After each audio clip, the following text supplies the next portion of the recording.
রামগড় ৪৩ বিজিবির অভিযানে চট্টগ্রামের মিরসরাই জোরারগঞ্জ থানার সীমান্তবর্তী কয়লার মুখ এলাকায় ৯০ বোতল ভারতীয় ফেন্সিডিল জব্দ করা হয়েছে। শুক্রবার বিকালে রামগড় ৪৩ বিজিবির আওতাধীন জোরারগঞ্জ থানার কয়লার মুখ চেকপোস্টের সামনে থেকে ফেন্সিডিল জব্দ করা হয়। তবে এ সময় কাউকে আটক করা যায়নি।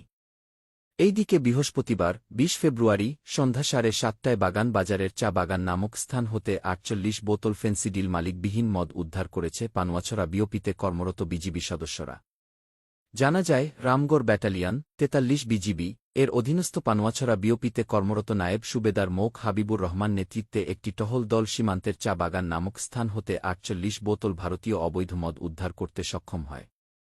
বিজিবি জানিয়েছে, জব্দকৃত মদ ধ্বংস করার লক্ষ্যে পরবর্তীতে ব্যাটালিয়ন সদরে জমা করা হয়েছে। রামগড় ব্যাটালিয়ন অধিনায়ক লেক কর্নেল সৈয়দ ইমাম হোসেন জানিয়েছেন, অধীনস্থ এলাকার সার্বিক নিরাপত্তা নিশ্চিতের পাশাপাশি সীমান্ত সুরক্ষায় বিজিবির এমন অভিযান অব্যাহত থাকবে।